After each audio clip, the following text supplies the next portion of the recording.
Good morning, everyone. Welcome to Good Morning Advent for this Wednesday, December 15th.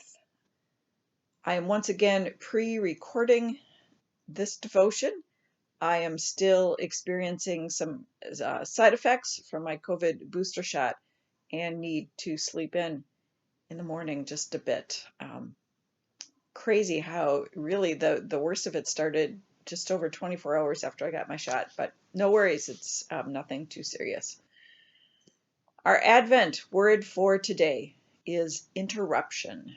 Thought that was very appropriate, given this interruption of COVID booster side effects, but really how this whole pandemic has interrupted our lives, along with many other things that are happening in our lives, in our nation, in our world these days. And isn't it funny how we call them interruptions?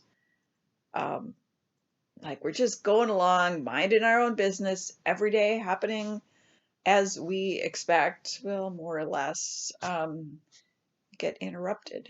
And nothing before has interrupted our lives like this pandemic. To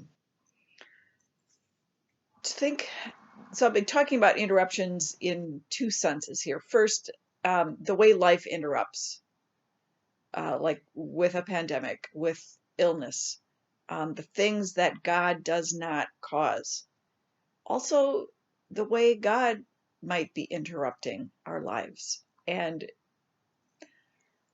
how do we how do we deal with that? How do we respond?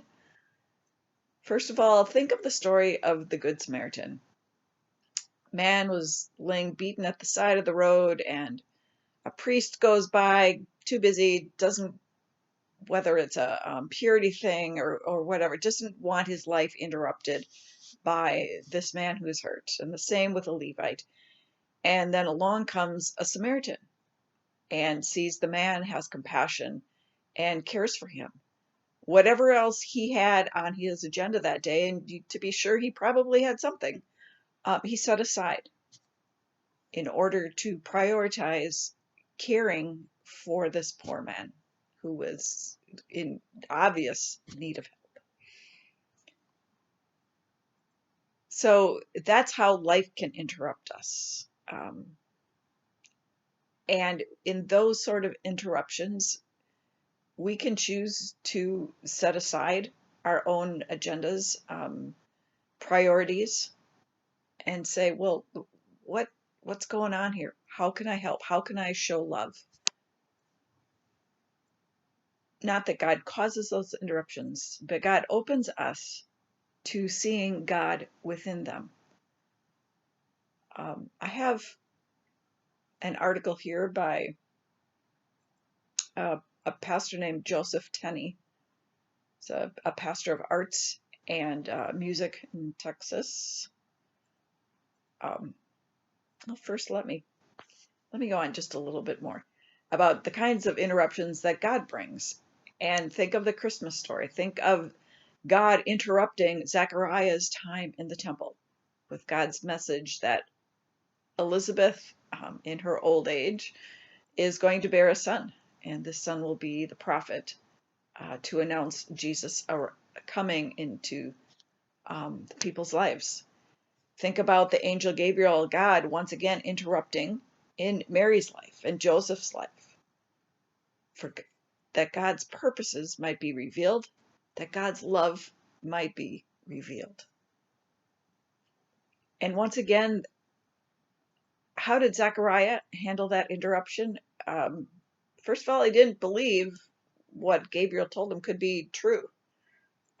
Wasn't ready to have his life interrupted in that way. By the time John was born, he thought differently, and he sang that beautiful song, or that beautiful prophecy that's known as Zechariah's song. Mary, maybe it was because she was so young, but she had plans, right? She and Joseph both had plans. God interrupted those, and they chose yes. Mary and Joseph Was that fully their own will? God doesn't force anyone to love God, but God's Spirit does affect our decisions. God's Spirit does turn us toward God and gives us the faith and the courage to say yes to God, to let God's interruptions change us, to draw us closer to God, to turn us toward our neighbor in need. Dietrich Bonhoeffer, in his book Life Together, has a short paragraph here about being interrupted and being interrupted by God. Bonhoeffer wrote, "We must be ready to allow ourselves to be interrupted by God. God will be constantly crossing our paths and canceling our plans by sending us people with claims and petitions. We may pass them by, preoccupied with our more important tasks. It is a strange fact that Christians and even ministers frequently consider their work so important and urgent that they will allow nothing to disturb them. They think they are doing God a service in this, but actually they are disdaining God's crooked yet straight path."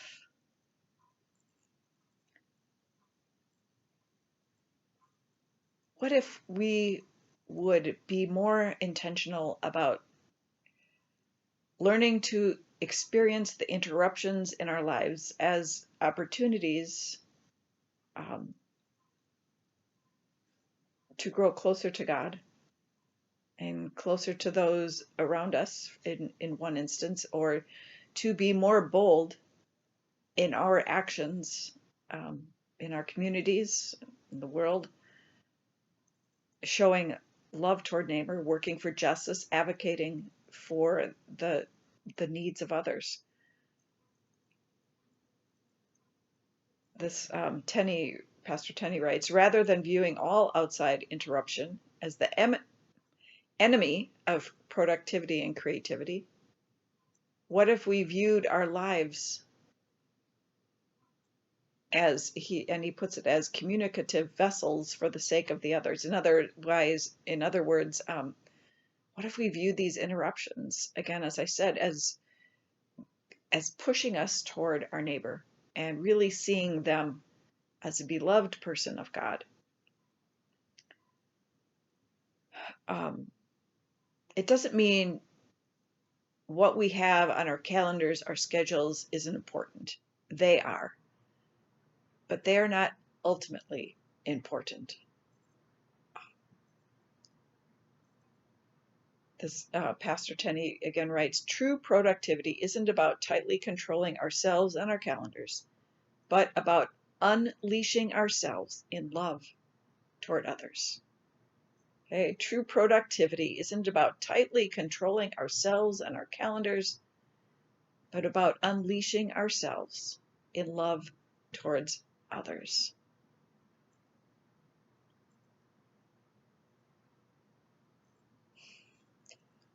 Today, my day was interrupted. I had things I wanted to do this afternoon. I had visits I wanted to make. It was interrupted not by God, but by the side effects to this COVID booster. But it gave me opportunity to rest, which I probably needed. And not just rest, but it gave me an opportunity just to be still and quiet and think about some work, I guess work in a way, but in a more creative way. When I'm so busy and stressed, I can't be creative. And being still allows me to let go of agendas and to let God's Spirit work in me. So my invitation to you is to think about your lives right now and what interruptions have you experienced? And I realize some of these interruptions are really hard. It's news about health. Phil Wooler's life was interrupted by the death of his beloved wife, Nancy, whose funeral was just this past Saturday. And indeed, God did not cause that death. God was present. And how that interruption is going to change, Phil, I don't know yet, right? But we all have things like that that are hard interruptions in our lives to consider how we are going to respond. And God is always there, always there. God's arms outstretched in Jesus, saying, let's figure this out together. So in these last 10 days leading up to Christmas, we all have many things on our agendas and schedules, I would imagine. Things we would like to get done. They're not all going to get done. I've given up hope of that a long time ago. I'll get done what is important, what I feel God is calling me to do, and that's the best any of us can do. So blessings on your day as you think about interruptions, as you are interrupted. And I pray that the Holy Spirit opens your eyes, your heart, your lives to see the ways that God is calling you deeper into love of God and love of those around you through these interruptions. Blessings, dear ones, and hopefully I will be live on Thursday. I will be alive, but hopefully I will be live on Facebook for our Facebook Good Morning Advent on Thursday morning. Till next time.